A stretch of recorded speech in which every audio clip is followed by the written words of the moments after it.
要吃地道的蘸水面，必须来咱杨凌。今天呢，我们就来到了杨凌蘸水面一条街，我们尝一尝地道的蘸水面到底怎么样。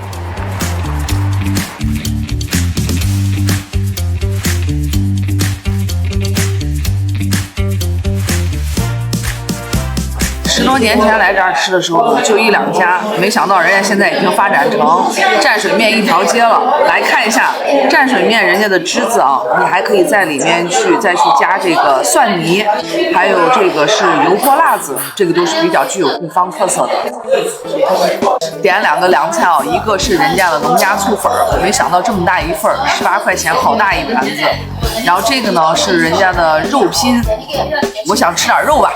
早上一大早起来，你看看人家杨凌蘸水面这个汁子啊，比西安城里面的蘸水面汁子的碗就要大好多。蘸水面呢，它跟油泼面的区别呢，就是区别于像油泼面那样的大开大合，它可能给人感觉会更加的细腻，蘸水里面的汁水的味道呢也会特别的丰富。看这油炸的蒜泥，往这里面多放一点，这咱都不怕多，多来一点，再来一点油泼辣子。我这一碗蘸水就可以了，现在就静等着我的面条了。哎，你好。哦，谢谢。好。好。蘸水面里面呢，现在搭的菜呢也都是这种野菜，不同的季节里面搭的野菜不同。现在这个季节呢，人家刚说一个是那种筋儿菜，还有一个是小菠菜。把蘸水面调进来是个西法活，一根进来，来上一行个里面，你看看这汁子美不美？西红柿上面飘的是蛋花，下完了，一根哦。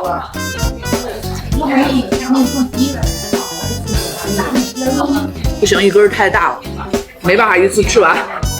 但人家扯这个面特别的筋道，然后再加上它里面的这个西红柿的汁子，吃起来是那种酸酸的口感，也特别香。然后人家的这个鸡蛋呢是上面挑的鸡蛋花，不是炒的鸡蛋碎，好吃。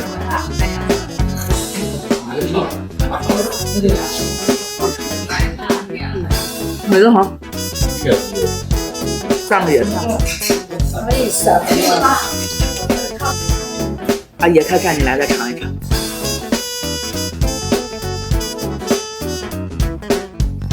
杨凌的蘸水面呢，一个蘸水就是它这一个汤汁是4块钱一碗，然后一根面是2块钱。一般来说，小碗是3根面，然后大碗的话是5根面，就是大家根据自己的饭量自己去选。你想想，你吃这顿要花多少钱？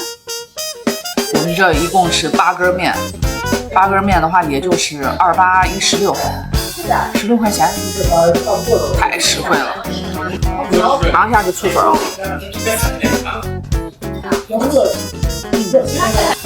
筋道程度呢跟板皮差不多，这个量呢确实感人，而且醋粉啊到哪其实你主要看它整个的质量是不是特别好，然後它一个是特别的筋道，不会那样的一夹就断，还有一个你吃到嘴里头是有那种弹弹的感觉的，好吃。多少钱一兜子？15啊，行，给我拿。这次就这一个味道的是啊。这素的很，你给拿2个。麻花是15啊。哎，这3家大家是好。第一个这3家。刚才问人家老先生啊，把头这3家都差不多，味道都很好。然后呢，如果我们今天不点那2个凉菜的话，我们2个人估计连50块钱都吃不了。这个物价对比西安哦，真的已经便宜太多了。高铁过来一共就28分钟，我觉得如果说我想解决一顿午饭，我真的有可能坐高铁到这儿来吃个蘸水面，好吃。你也来试试吧。